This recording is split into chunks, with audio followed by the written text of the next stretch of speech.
Alright, the next step is to take a measurement to see how much additional piece of wood I need to add, so that this is the back side of what's shown here, and probably have to zoom in really closer to see this. Lighting's not very good now either. Let's see if I can zoom in. Yeah. Well, there's a this piece right here is not thick enough. There's a tiny distance between this surface here and this surface here.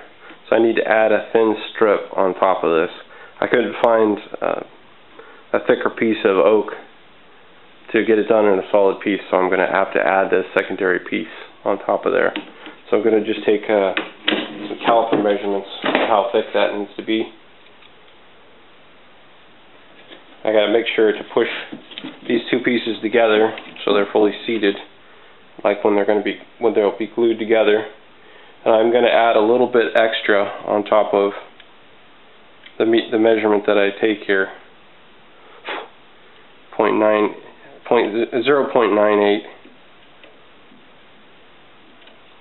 Sorry, 0.098. You got to take the other side as well.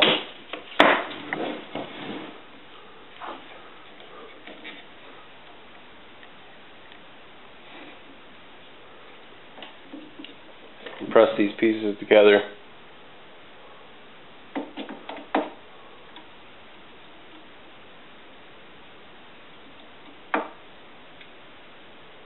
.103.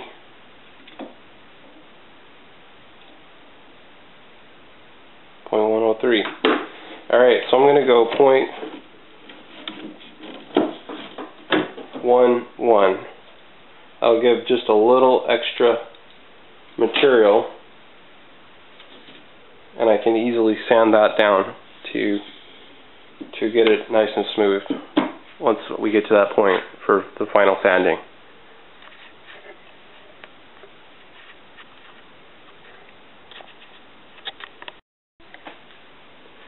This is where I'm going to cut that strip out I talked about.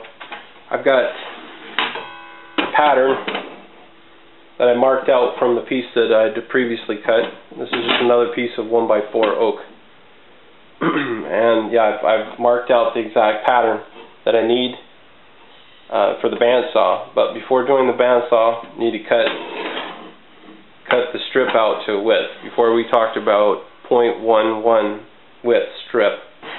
And the reason why doing it now rather than later is when I cut this out, this pattern in the bandsaw, you're not going to have a smooth surface anymore like you do right now to cut the strip. So it's important to cut the strip first. It's a pretty tricky cut because I need to raise the blade up to the very top of the lines that I scribed, so I can get that full width of the .11 thick strip. So it's a little bit of fine tuning to get the width just right. You got to move the fence over to get just the right width. So I'm going to use some sacrificial strip material to get that dialed in.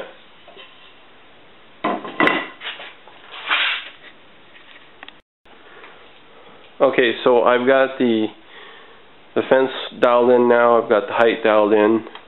Here's the work piece right here, and I'm going to make the cut.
And that's it right there.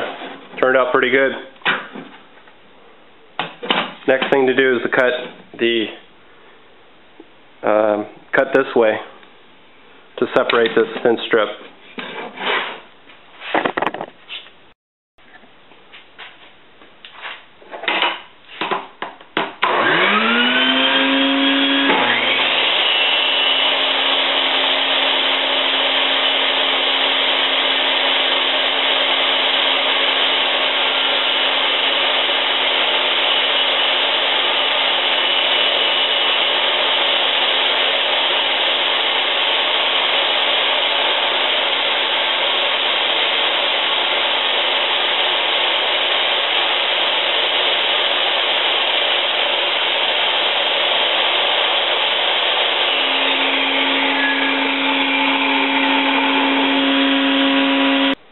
Alright, so I just got done making another cut, a shallow cut in this piece here, just to separate out the strip, that we made.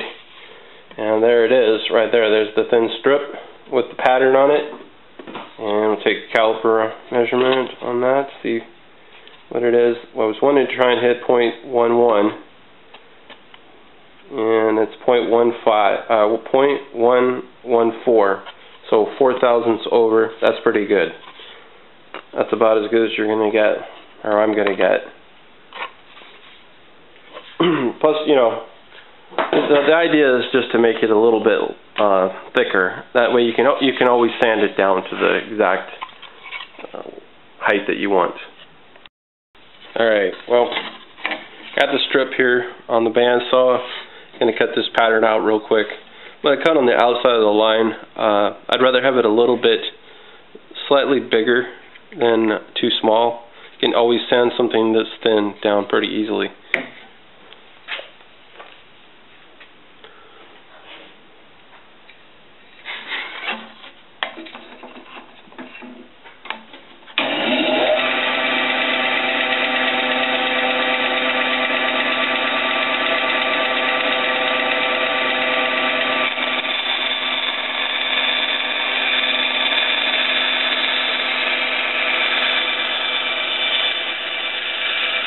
Okay, this is with the piece cut out to shape.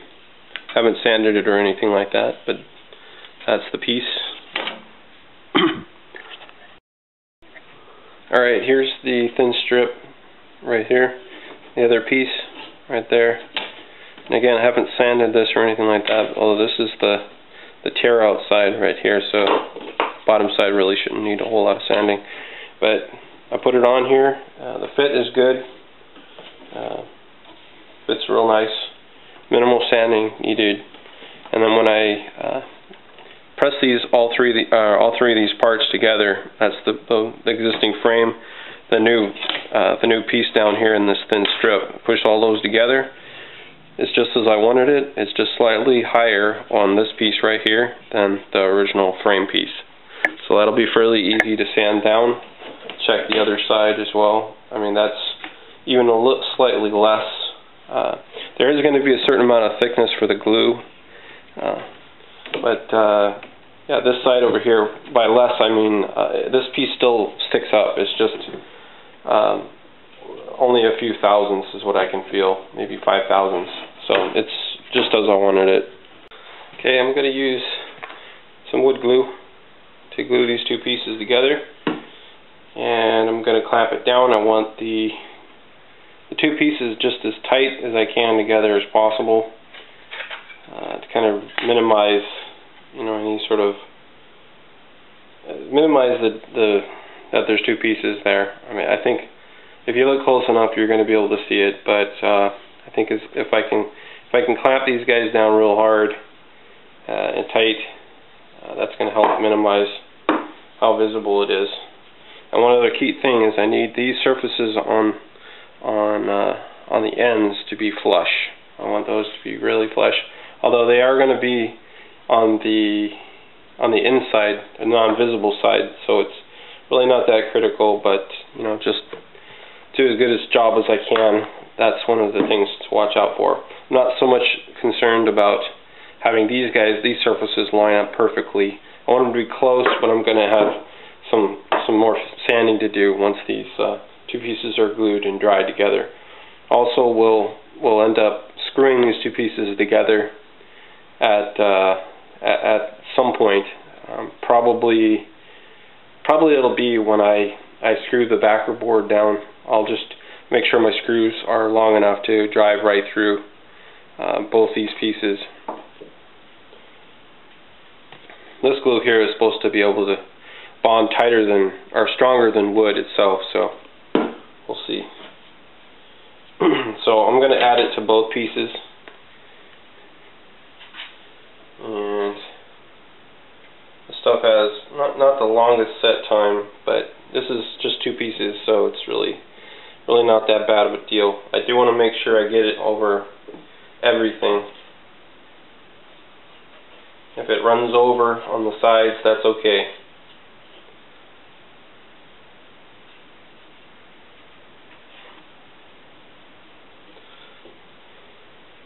I like to do on both sides, especially with this kind of oak. Very porous, so you want to make sure, porous, and you want to make sure every square inch on both sides is covered. So that should be enough glue. We just need to make sure that we have everything covered and just work that in there. Work that glue in there. Set time, I think for this set time for this stuff is about 15 minutes, so it really should be no problem whatsoever with this. You know, there's nice consistent coating over the entire surface of it. A little bit runs over the sides, doesn't matter. I'm just going to sand that anyway. Try and keep it down to a minimum, and I'll wipe it up after, as best I can after I'm done. Alright, that's that side. And then we'll do this piece here. Try and keep it up off the table. Table's dusty.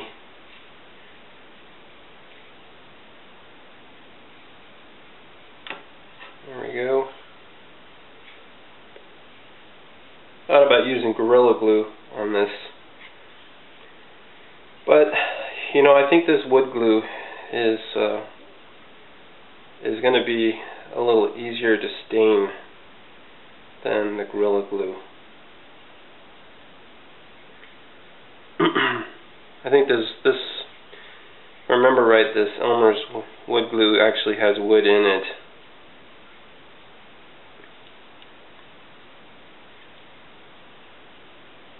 Get every, especially down at these ends here, you know, just get it on every single bit of this piece. Make sure it's packed into the pores of the oak. Yep, there we go. It's looking good. Yep. And the last little bit over on this side, I'll just, you know, kind of manually do that. Make sure I don't drop the piece into my dirty workbench. Probably should have put down some masking paper. Alright, so there's those two pieces together right there. And get these guys lined up on the ends. Get my rag. I'm not going to try and wipe any of that glue up yet. I want to get these things clamped together before I do anything like that. So what I'm going to do is I'm just going to start on the end, one end, and clamp that down, and then work my way across. You know, trying to make sure that I have this lined up.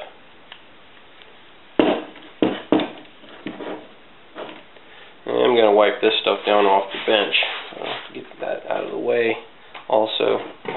Yeah, okay, so got this in close, not quite there yet, so let's back that thing off a little bit, get it just started, so I can move it a little bit, get it precisely located on both ends.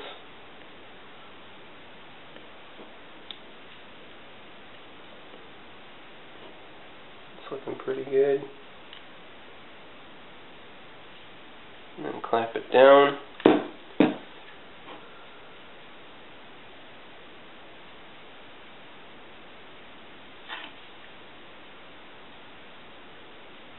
Yep, that's looking pretty good. Yep, actually need a little bit more adjustment on that side. Needs to come up just a little bit. I want these surfaces here to be nice and flush on the top right here. Alright, now that's looking good. Okay, alright. Now we just clamp the rest of it. I'm going to alternate clamps. I'm going to keep this side where I need it. I'm just going to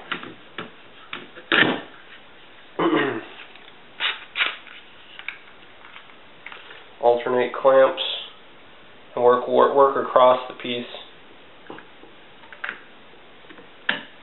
And I've got a lot of clamps, so I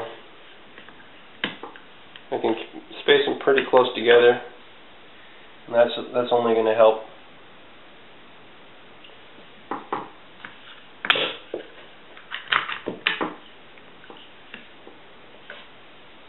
Alright, so the next one.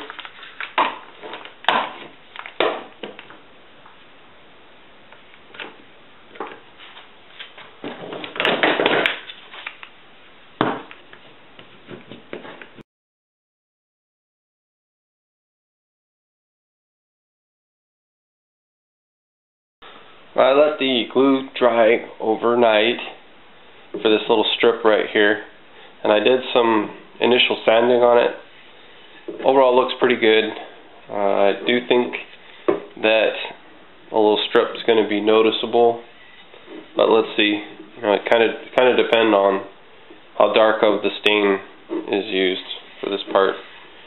So the next step is to do the route outs needed for the part, and there's two things there. There's a 1/2 inch round over that will be on the outside surface. That'll be this side, and there'll be a 1/2 inch round over on this side also. So this is the visible side, but on the back side, what we need is a 1/2 inch notch like this, and that's where the mirror is going to fit in there. That's a little pocket for the mirror. I've marked it that this is the side that needs to be done, and I've got the router table here. I've got a 1/2 inch straight bit here. I'm going to zoom in so you can see this a little better.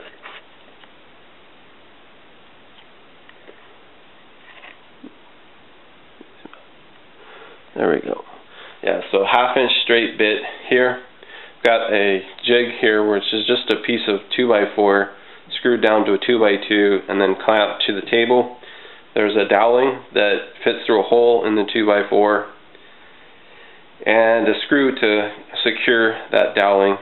It can move up and down, and the idea is that down here on the bottom here, the dowling will be an over travel stop for the wood piece.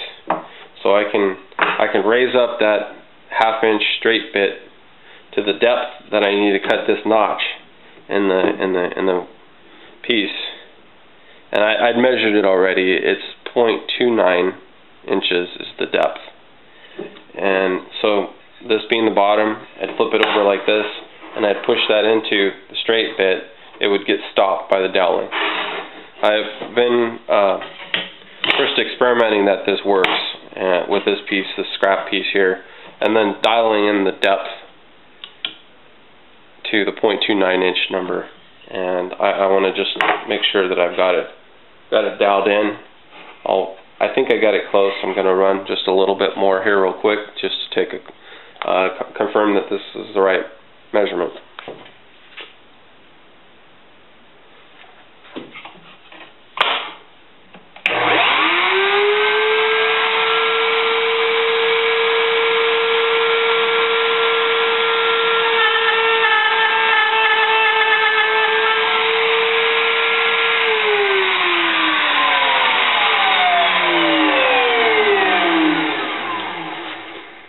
Got a pair of calipers here. Just took off a little bit of material in this area right here. And just to confirm what the depth is for this. Okay, that's 0.288 right there.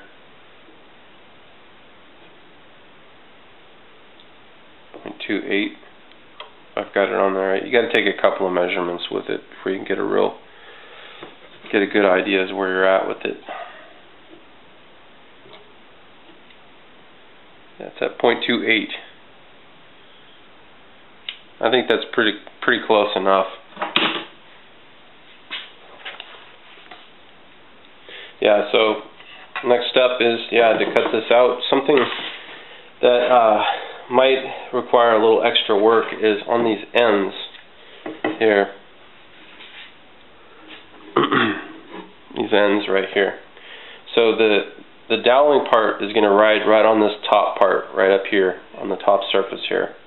And the notch is going to get cut out on the bottom here. But over in this area right here, I need that notch to be cut out even out into this area right here. But there's no material on the top side to help bring that over. So I think what I'm going to have to do is probably chisel that little area out on both sides. I'm going to see what it looks like and see, just how much of a hassle it'll be to chisel that little corner out on each end. Alright, this is with the notch cut in the piece.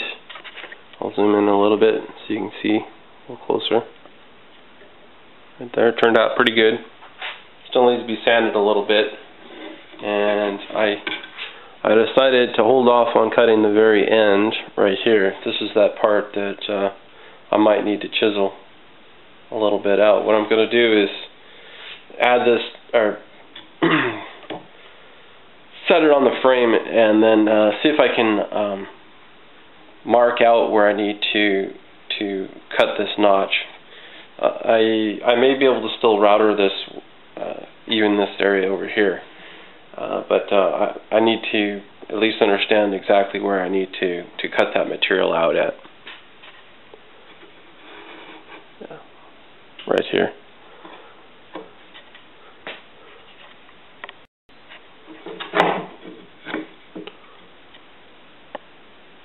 Yeah, what I did was I put this piece back on the frame, and then I scribed out a line of where this material here needs to be removed.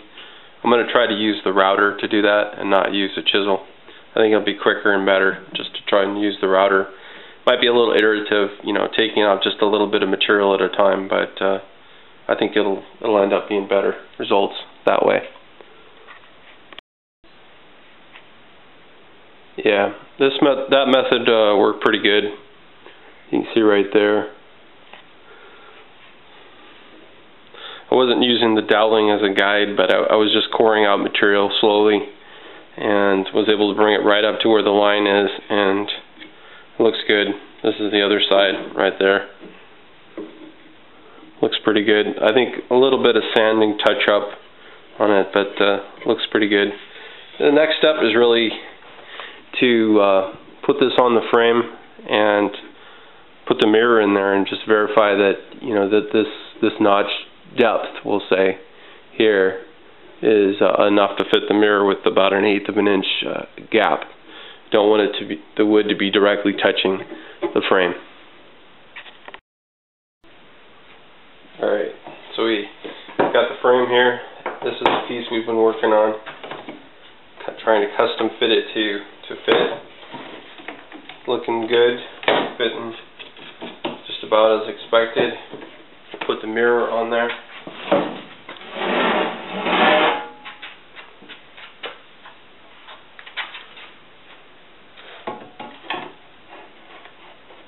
Get it positioned up at the bottom. Yeah. Just gonna have to back this piece out actually. I don't want to drop the mirror in there. There we go. You can add the mirror back in. Maybe lift up on this a little bit here.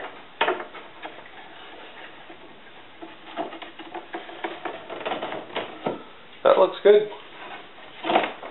We do have a gap there. The mirror can float a little bit.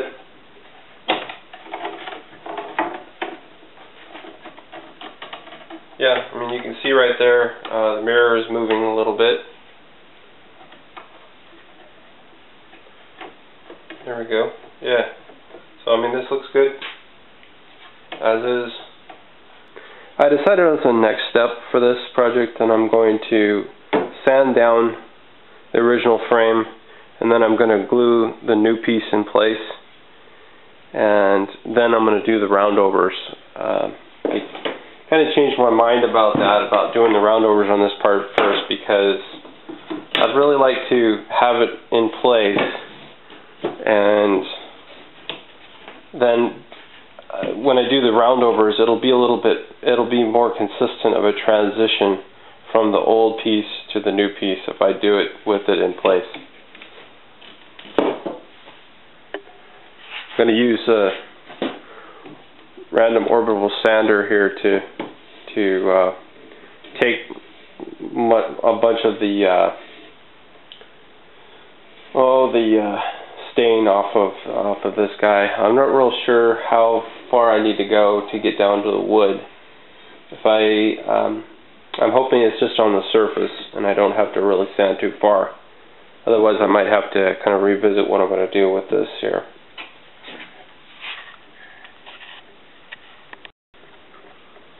Okay, that's with 60 grit on the inside surface of the frame, and the stain is pretty embedded in there, so I think I'm going to have to go for a fairly dark stain with this project, because that's really going to be my only hope of matching the color of the new oak part to this old part that is fairly dark even after sanding it.